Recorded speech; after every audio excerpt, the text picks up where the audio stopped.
Fuel filter replacement on a Peugeot 208.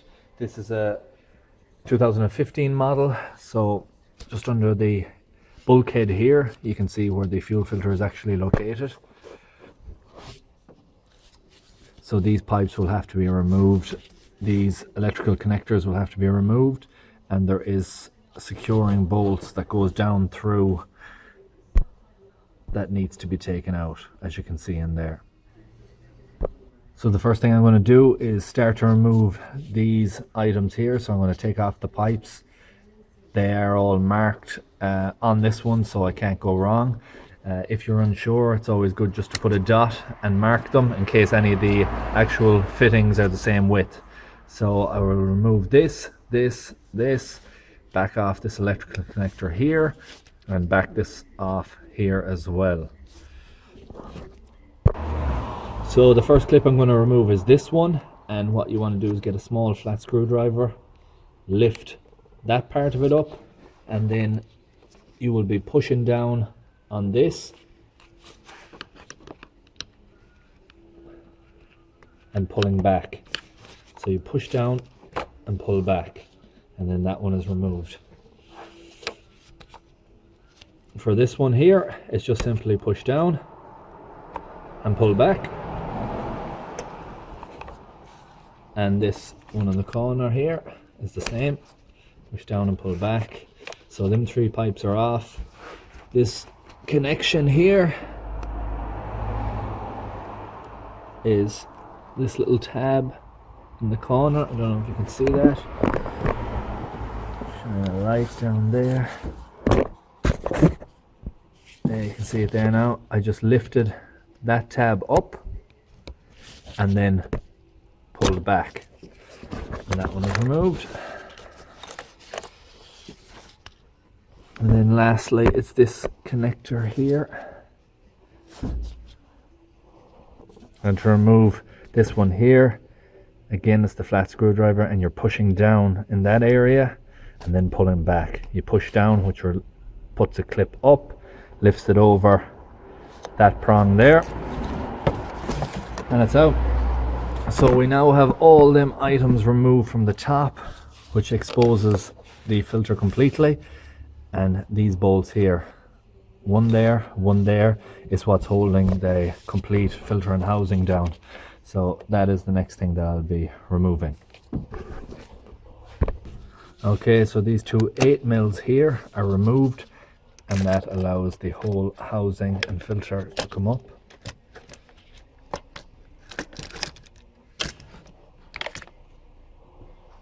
So that's then what's removed.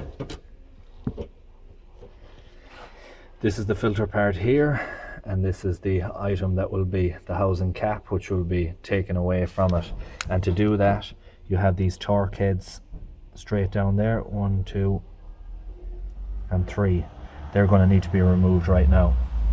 So I have it set up loosely in the vise just to give you an idea of the next steps. So these were T15s, torque heads that were removed, 3 of them, and then this is the last item that's holding it. So it's actually a clockwise twist that you need to do, and then that jiggles up, releases off the seat, and then once that happens, you'll have fuel coming out the bottom, so you'll want something to catch that, but that will let out all the fuel. And this particular rod here goes all the way down through and out the bottom, so that there it seals in this section here.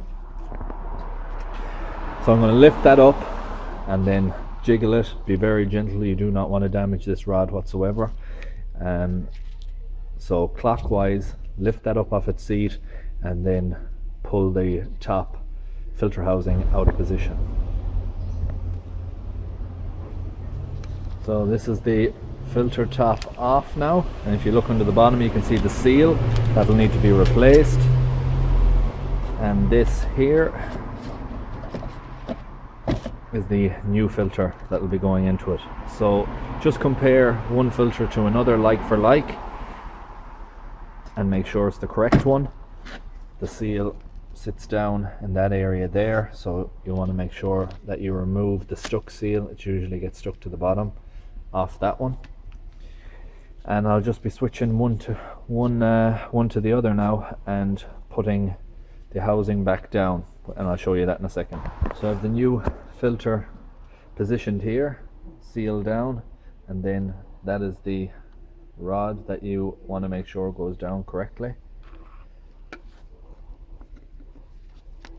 As you can see on the top, that's the positioning of it, so it's in the correct position.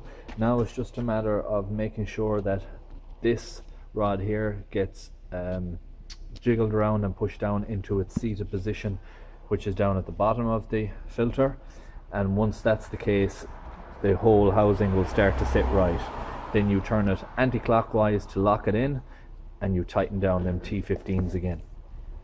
So I have all the filter put back together. I have the Torx now tightened up, and I have this sintering item here seated down. Be very cautious of that. It is just a very thin plastic item, and it would be very easy to break should be installed the incorrect way. So all that's left to do now is seat this back in position, connect up all the pipes, and you just do that in reverse order of removal.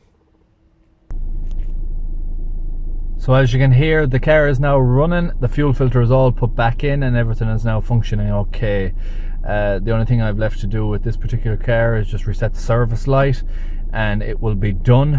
I hope you found this video useful. If you did, please like, share, comment and subscribe, and I hope to see you in the next one. Thanks for watching.